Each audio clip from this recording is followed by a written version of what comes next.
আসসালামু আলাইকুম বন্ধুরা। চিচিঙ্গা দিয়ে আজকে চিংড়ি মাছ দিয়ে মসুর ডালের রেসিপি করব। আশা করছি রেসিপিটা তোমাদের অবশ্যই ভালো লাগবে। চ্যানেলটা তোমরা সাবস্ক্রাইব করবে। চিচিঙ্গাগুলোকে আমি ছুলে নিচ্ছি। আর চিচিঙ্গাগুলো কিন্তু একদম ফ্রেশ ছিল, তাজা তাজা চিচিঙ্গা।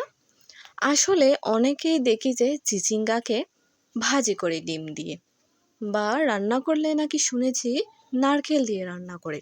তোমরা কি এইভাবে রান্না করে খেয়েছো? অবশ্য হয়তো খাওনি, দেখতে ইচ্ছে করছে না কেমন হতে পারে এরকম রেসিপিটা। তাহলে অবশ্যই না টেনে রেসিপিটা দেখো। চিচিঙ্গাগুলো চলে নেওয়ার পর আমি সবগুলো কুচি কুচি করে কেটে নিচ্ছি। আর এই নিয়মে যদি চিচিঙ্গা রেসিপি একবার করো, সত্যি বাড়ির সবাই অনেক প্রশংসা করবে তোমার, আর তুমিও খেয়ে অনেক মজা পাবে। আমার এই রেসিপিটা অবশ্যই তোমরা না টেনে দেখবে, তাহলে বুঝবে রেসিপির আসল স্বাদ কোথায়। চিচিঙ্গাগুলোকে সব আমি এইভাবে কুচি কুচি করে কেটে নিলাম।